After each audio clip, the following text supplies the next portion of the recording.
I call the honourable member Scott Simpson. Thank you, Mr Speaker. As the new chairman of the Justice and Electoral Select Committee, it's a great pleasure for me to rise in support of the second reading of this local electoral amendment bill. But before I get into the detail of the bill in terms of a second reading, I just want to respond to a couple of the points made by the previous Speaker, the Honourable Leanne Dalziel, because today of all days, Mr Speaker, it ill behoves that member and members of her party to be talking about brain fade in any way, shape or form. This is a day when her leader, her current leader, and the aspirant leader is sitting smiling beside that last speaker. They have a real problem in the Labor Party with brain fade, a real problem. And the delicious irony for members on this side is that the amounts involved appear to be similar, except we don't know. We don't know the maximum upper limit of the Leader of the Opposition's secret bank account. It might be $100,000 US, it could be $1 million. We don't know what's in that secret bank account, and he should come clean. But, Mr Speaker, this is a good bill. And can I just, for a moment, talk about the proceedings at Select Committee, because I came a little late to this bill. I took over the chairmanship of the Select Committee after submissions had been heard.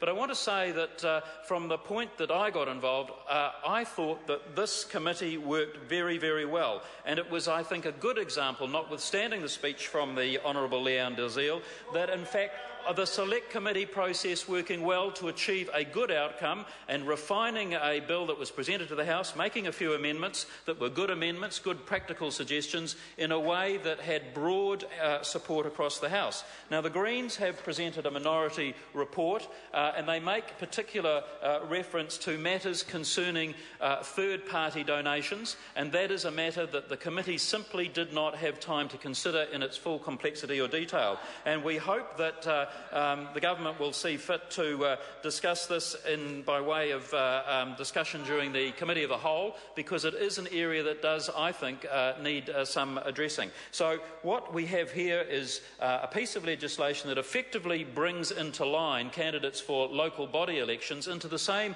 donation regime system as applies to members or candidates seeking parliamentary election to this House, sir. And I think that's a good thing, and I think it has broad appeal across the House. So, as the Minister said, the purpose of the bill is threefold. It's to improve provisions for the conduct of local elections, and we know that, ready or not, we have elections in October of this year. So the intention is that this bill should be passed and enacted by the end of May, and that's why we're discussing it now. So the second point is to increase transparency and accountability in relation to those candidates and the donations that they receive, and in particular, sir, in relation to anonymous donations. And the third point that this bill seeks to identify and strengthen is the integrity of the local electoral system. Those are three worthy causes. This bill seeks to address those things, and on behalf of the committee and members on this side, I want to acknowledge the work of the committee, thank members for their participation, for their constructive participation and their collegial approach to this bill. I commend it to the House, Mr Speaker.